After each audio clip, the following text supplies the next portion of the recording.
এদিকে ত্রয়োদশ জাতীয় সংসদ নির্বাচনের প্রচারের অংশ হিসেবে কিশোরগঞ্জের ভৈরবে বৃহস্পতিবার বিকেলে জনসভায় যোগ দেবেন বিএনপির চেয়ারম্যান তারেক রহমান। জনসভায় জেলার 6টি আসনের বিএনপি প্রার্থীদের পরিচয় করিয়ে দেবেন তিনি। স্থানীয় নেতাদের মাঝে বিরাজ করছে এ নিয়ে উৎসবের আমেজ। জনসভার প্রস্তুতি হিসেবে মাঠের নিরাপত্তা পর্যবেক্ষণ করছে সিএসএফ। হয়েছে প্রস্তুতি সভাও। সহকর্মী আলামিন টিটুর পাঠানো তথ্য ও ছবিতে প্রতিবেদন।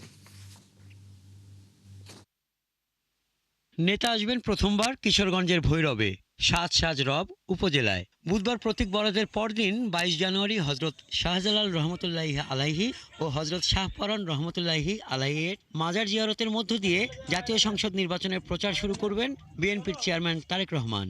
সিলেট থেকে ঢাকা যাওয়ার পথে পৌর স্টেডিয়ামের জনসভায় যোগ দেবেন।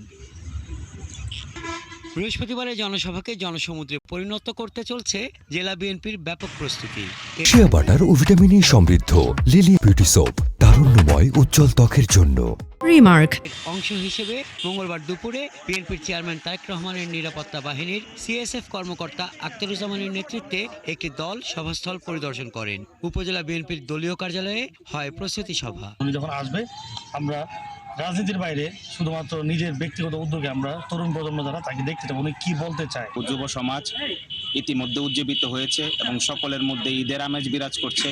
তারা সকলেই অধীর আগ্রহে অপেক্ষায় আছে তারেক রহমান কখন ভৈরবে আসবেন। ওয়ার্ড বিএনপির সহযোগী কর্মী সভা করেছি, ওইখানেও বিএনপি সকল অংশগ্রহণের আমরা প্রস্তুতি সভাগুলি ইতিমধ্যে আমরা গতকাল কমপ্লিট করেছি। জনসভাকে সফল করতে সকল প্রস্তুতি প্রায় শেষের দিকে বলে জানান বিএনপির কেন্দ্রীয় সাংগঠনিক সম্পাদক ও কিশোরগঞ্জ 6 আসনের বিএনপি মনোনীত প্রার্থী। কিশোরগঞ্জ জেলা 6টি নির্বাচনী এলাকায় বিএনপি প্রার্থী যারা আছেন প্রত্যেকটা প্রার্থী তার স্ব নির্বাচনী এলাকায় এই জনসভা ক্ষেত্রে জনসমুদ্রে রূপান্তরিত করার জন্য সমন্বিতভাবে আমরা কাজ চালিয়ে যাচ্ছি। জনসভায় জেলার 6টি আসনের বিএনপি মনোনীত প্রার্থীদের পরিচয় করিয়ে দেবেন বিএনপির চেয়ারম্যান তারেক রহমান। হাসান আহমেদ, একাত্তর।